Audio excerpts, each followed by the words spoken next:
Um outro ponto interessante quando a gente está usando a abordagem do KNN é considerar a sensibilidade em relação à escala, ou seja, a sensibilidade que este algoritmo tem em relação à escala ou o alcance do domínio das variáveis, dos atributos, certo?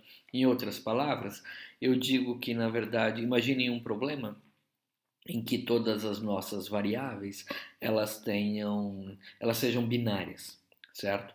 Num problema como esse, então a distância máxima de um valor de uma instância A, considerando uma variável x1, por exemplo, o valor para uma instância A dessa variável x1, ele vai ser distante no máximo de 1 com relação a um valor que ele vai ter numa outra instância x2, certo? Numa instância B, desculpe, para o mesmo atributo x1. Isso significa que, desculpem, se a minha variável x1 ela é binária, numa instância A, esse valor de x1 pode ser 0 ou 1, e na outra instância B, o valor também pode ser só 0 ou 1. Significa que quando elas são iguais a distância 0 e quando eles são diferentes a distância 1. Agora imagine que além desta variável binária, eu tenho uma outra variável x2, e essa minha variável x2, ela pode ter valores, por exemplo, inteiros, né? Então 1, 2, 3, 4, que vão de 0 a 1 milhão, por exemplo. Tá? Então, a distância de um valor para a minha variável x2 que esteja na minha instância A ou na minha instância B, ela pode ser zero, quando esse valor é exatamente o mesmo, mas ela pode chegar até 1 milhão, certo? Então, se eu tiver duas variáveis como essa, na hora de fazer o cálculo da distância de uma instância para outra, o que acontece é que a variável que tem esse domínio muito maior, ela vai acabar dominando o problema. Ela vai acabar sendo a mais responsável pela definição da distância, certo? Então, esse problema é muito parecido com aquele problema que nós vimos quando estávamos trabalhando com árvore de decisão e vimos que o ID3, quando usa o ganho de informação, ele acaba favorecendo alguma variável que tenha um número muito grande de valores possíveis, certo?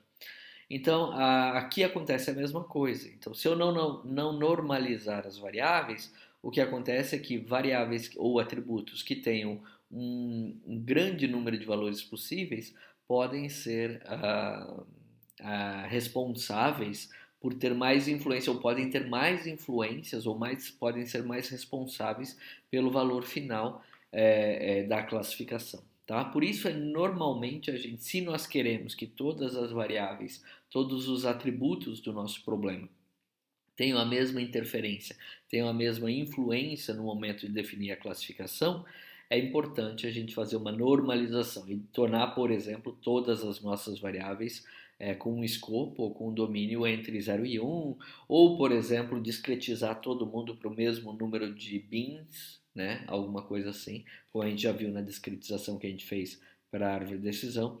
Então, isso pode ser interessante para diminuir o impacto da influência de variáveis que tenham muitos valores possíveis no cálculo da distância, certo?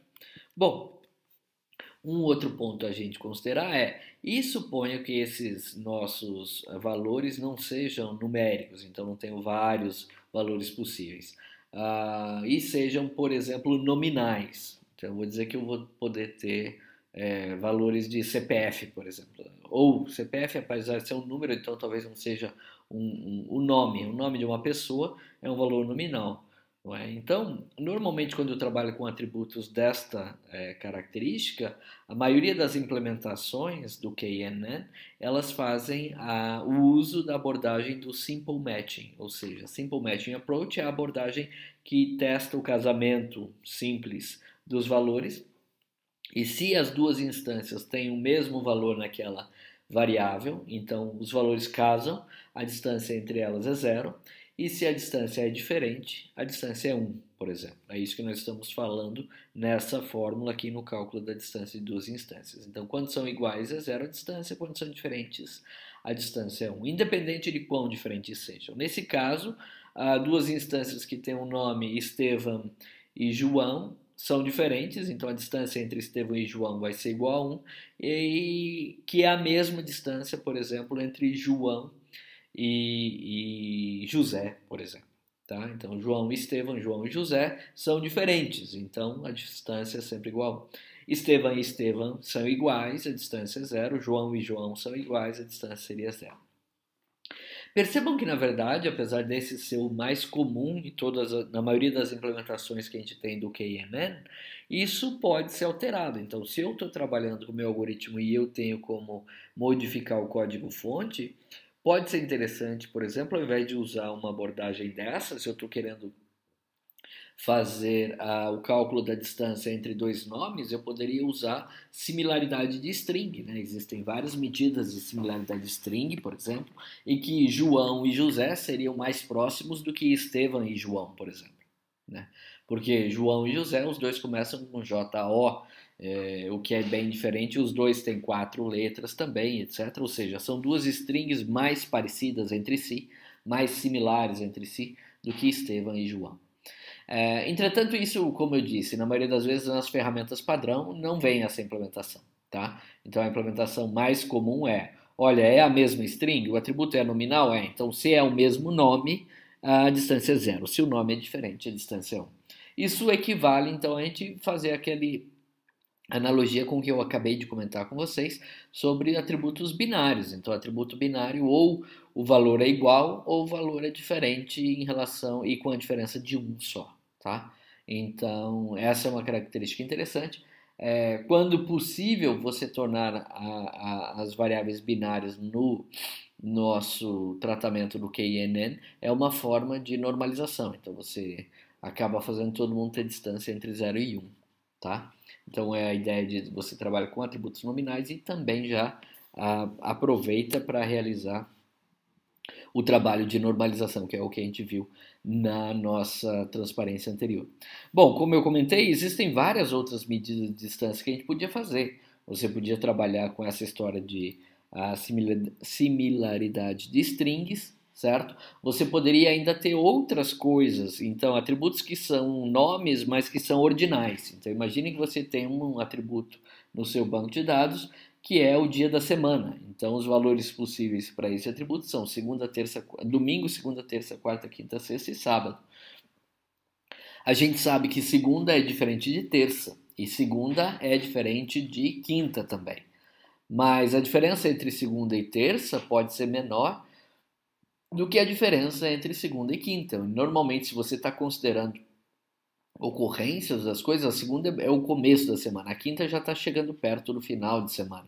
Então a segunda-feira ela tende a ser um pouco mais parecida com a terça do que com a sexta ou com a quinta em vários domínios. Tá? Se eu usar o Simple Matching Approach nessa ideia aí, eu vou desconsiderar tudo isso e aí só vou considerar que se o dia é segunda, então ele é igual a uma outra instância em que o dia também é segunda. Então a distância entre segunda e segunda seria 0. Já em 2 dias ou 2 instâncias, onde um é segunda e outro é terça, ou então um é segunda e outro é sexta, a distância seria a mesma, quer dizer, os dois são diferentes, então a distância seria 1. Então eu preciso sempre pensar que quando eu estou trabalhando com essa ideia da abordagem geométrica, né, que é o caso do KNN, eu tenho que levar em consideração e parar para pensar um pouco em qual é a característica dos meus atributos para tentar interpretar até que ponto eu posso confiar nos resultados que eu estou obtendo. Né? Se os meus atributos são muito diferentes daquilo que o algoritmo está esperando que eles fossem, percebam, vocês vão conseguir executar o KNN, não é um problema isso, certo? Entretanto, se ele teve que fazer muita aproximação e muita modificação naquilo que ele assume para conseguir realizar a classificação, é claro que você vai ter uma tendência de ter perda na qualidade da classificação. Tá? E eu preciso pensar nisso quando estou usando esse tipo de algoritmo para realizar a classificação. Tá? Esse ponto é bem importante. Uma outra questão aqui que vale a pena e é importante que a gente mencione está bastante vinculada à ideia de que, às vezes, a classificação que você está realizando, suponha que você está usando 2 vizinhos mais próximos. Então, KNN com o Q igual o K, igual a 2, certo? Se eu estou fazendo isso, ou se eu estou usando um K igual a 3 ou 5, certo? Às vezes pode acontecer, se eu estou usando igual a 2, de acontecer empate, como eu fiz, eu comentei com vocês há pouco aí nos slides anteriores. Então eu tenho os dois vizinhos mais próximos, um desses vizinhos é da classe 1 e o outro desses vizinhos é da classe 2. Bom, e daí o que eu faço para classificar meu exemplo novo? Tanto faz, né? Porque os dois são. Se a gente parar para pensar, se a gente quiser fazer uma análise um pouquinho mais aprofundada, na verdade, intuitivamente a gente poderia dizer que não é bem assim. Não é assim, tanto faz qualquer um dos dois. Pode fazer bastante sentido a gente dizer, olha, se eu tenho os dois vizinhos mais próximos, um de uma classe e o outro da outra, ao invés de simplesmente escolher qualquer um deles, eu vou ver qual desses dois vizinhos é o mais próximo. E com base nesse que é realmente o mais próximo, aí sim eu escolho a classe da instância nova.